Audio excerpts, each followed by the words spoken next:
మీ favourite colour ఏంటి, మీ favourite book ఏంటి, అలాగే మీ ఫేవరెట్ ఫుడ్ ఏంటి, మీ ఫేవరెట్ ప్లేస్ ఏంటి, ఇలా అడుగుతూ ఉంటారు కదా ఫేవరెట్ వాటి గురించి.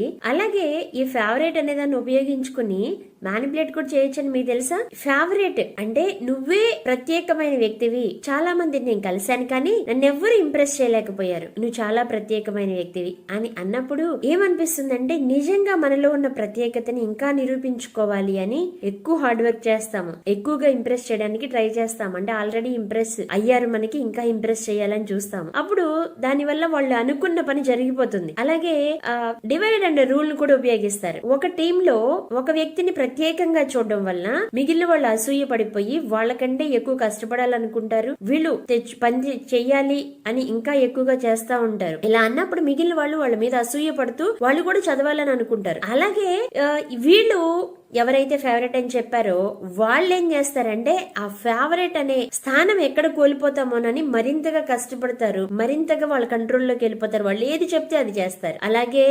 కంపారిజన్ తో మ్యానిపులేట్ చేస్తారు, అలాగే ఫియర్ కలిగించి మ్యానిపులేట్ చేస్తారు. అంటే నా స్థానం ఇప్పుడు నేను ఫేవరెట్ కదా, ఈ స్థానం ఎక్కడ పోతుందో అనే భయంతో వాళ్ళు వీళ్ళని చెప్పినట్లు వినే విధంగా కంట్రోల్ చేస్తారు. ఎస్, ఫేవరెట్ అని ఎవరైనా చెప్తూ ఉంటే మై డియర్ ఫ్రెండ్స్ ఆలోచించండి, వాళ్ళు మిమ్మల్ని మ్యానిపులేట్ చేసి మిమ్మల్ని ఉపయోగించుకోవడానికి ఫేవరెట్ అని చెప్తున్నారేమో. Thank you.